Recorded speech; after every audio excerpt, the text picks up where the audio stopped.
L'enquête sur la disparition du petit Émile entre donc dans une nouvelle phase. Les équipes cynophiles, appuyées par des drones, ont été déployées ce matin au Vernet où le petit garçon a disparu. Je vous le rappelle, le 8 juillet. Ces nouvelles recherches vont durer jusqu'au 29 juillet. Enfin, c'est-à-dire, voilà, là, elles se sont achevées. En tout cas, la première partie, et elle recommence ce matin. Nous sommes en direct avec Marc Rolland, capitaine de gendarmerie, porte-parole de l'association professionnelle nationale militaire gendarmes et citoyens.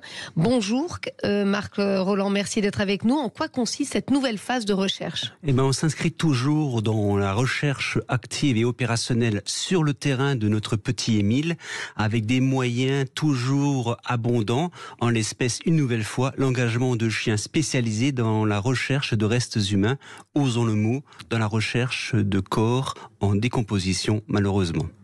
C'est la procédure habituelle, si j'ose dire.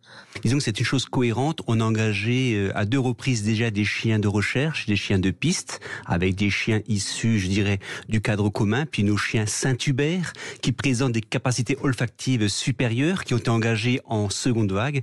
Et malheureusement maintenant, on aborde une phase autre, celle de rechercher non pas un corps, un petit garçon vivant, mais plutôt la dépouille d'un petit garçon.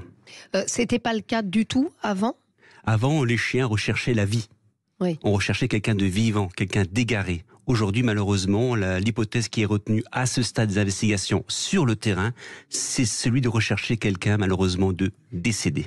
Qu'est-ce que ça dit de l'enquête ? Enfin, vous venez de le dire, malheureusement, mais ça veut dire qu'il n'y a plus aucun espoir ? Disons que sur le terrain d'une lecture purement terrain, l'espoir de voir un enfant survivre dans des conditions naturelles telles qu'on les connaît dans ce secteur moyen montagneux laisserait plutôt une hypothèse mortelle dans le contexte qu'on connaît.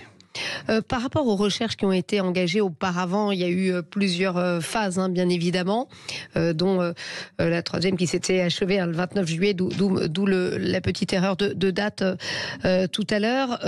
Qu'est-ce que ça va changer finalement ? Parce qu'on a quand même beaucoup cherché, on en parlait avec vous il y a 2 semaines. Tout à fait, alors on retiendra quand même que l'enquête aujourd'hui est toujours ouverte pour des disparitions inquiétantes. Aujourd'hui on ne cherche pas forcément quelqu'un de vivant, on cherche au moins une dépouille, mais surtout on cherche les causes de cette disparition inquiétante. Et en cela, une enquête est ouverte dans le cadre d'une information judiciaire dont le pilotage n'est pas assuré par le parquet, par le procureur, mais bien par un pôle de 2 juges d'instruction à Aix-en-Provence.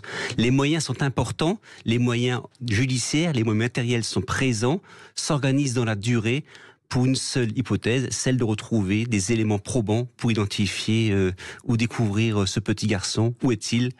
Que lui est-il arrivé ? Alors le 18 juillet, le procureur Rémi Avon disait « Toutes les pistes restent envisagées, aucune n'étant ni exclue ni privilégiée ». Est-ce que c'est toujours le cas aujourd'hui, clairement, Marc Rolland ? Toutes les pistes peuvent être envisagées encore ? Toutes les pistes sont envisagées, si ce n'est que d'une lecture purement procédurale, d'une lecture purement judiciaire. On n'est pas du tout sur un vecteur criminel ou délictuel, on est bien sur la thèse d'une disparition inquiétante, donc d'ordre public, sur un support judiciaire, mais en l'absence d'infraction clairement établie. Qu'est-ce qui dit que ce petit garçon n'aurait pas été enlevé et éloigné de cette zone ? Rien ne le dit, justement. On ne peut pas écarter l'hypothèse ou l'action d'un tiers ou 2 tiers au pluriel malveillante. En tout cas, pour l'heure, aucune piste n'est écartée, si ce n'est la thèse d'un acte criminel, puisque, je le rappelle, l'information judiciaire n'est pas ouverte pour un fait de soustraction, d'enlèvement ou de séquestration. On n'est pas dans la théorie du complot, bien évidemment, mais tout simplement pour les besoins de l'enquête, est-ce que clairement on nous dit tout ? Parce que 2 juges d'instruction, vous l'avez dit, ont été saisis, ils ont épluché des milliers d'éléments. Est-ce que à cette heure, ils en savent plus, eux ? En tout cas, ce que je souhaite, c'est que nous autres citoyens du quotidien ne sachions rien. Parce que la pérennité, la sécurité et la performance de l'enquête judiciaire est également alliée au secret de celle-ci, dont les dispositions sont d'ordre public, dans le sens juridique du terme, avec un article 11 qui rappelle qu'en France, l'enquête judiciaire est écrite, elle est secrète et elle est non contradictoire. C'est parfois justement nécessaire, ce secret, pour bien préserver l'enquête et la faire avancer. Il est nécessaire, il est utile à la fois pour la performance, pour le résultat, pour le succès de la manifestation de la vérité, mais également pour l'équité du procès pénal, si procès pénal il devait y avoir. Mais je rappelle quand même que depuis peu, les autorités judiciaires peuvent communiquer dès lors que les informations sont de nature à, entre guillemets, rassurer le public sur l'état d'avancement d'une procédure judiciaire. Alors c'est une enquête qui a démarré avec 2 témoignages fondamentaux, celui de 2 personnes qui ont dit avoir vu Émile ce jour-là de la disparition. Est-ce qu'il arrive parfois qu'il y ait tout simplement de faux témoignages, pas forcément de mauvaise foi, mais des témoignages pas fiables? Alors justement, le changement d'envergure, de portage d'enquête judiciaire, initialement enquête ouverte pour des faits de disparition inquiétante dans le cadre d'une enquête de flagrance, maintenant dans le cadre d'une enquête sous commission rogatoire, la valeur juridique du témoignage initial a valeur de simple renseignement. Désormais, la valeur ajoutée, c'est le fait, dans le cas où la mauvaise foi est avérée, les intéressés auditionnés dans le cadre de cette nouvelle procédure risquent d'encourir des peines délictuelles jusqu'à 5 ans d'emprisonnement en cas de faux témoignage prêté sous serment devant un officier de police judiciaire. Marc Rolland, après on peut parfois témoigner de bonne foi, tout simplement le cerveau joue des tours. Ça arrive aussi dans les enquêtes. Vous avez tout à fait raison, c'est pour ça qu'une infraction judiciaire est construite sur 3 thématiques.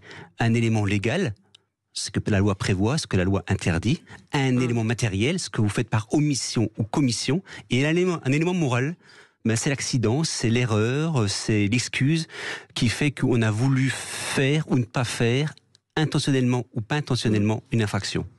Il y a des affaires malheureusement, des précédents, l'affaire Madi, l'affaire Madi, l'affaire Grégory, on n'a jamais su.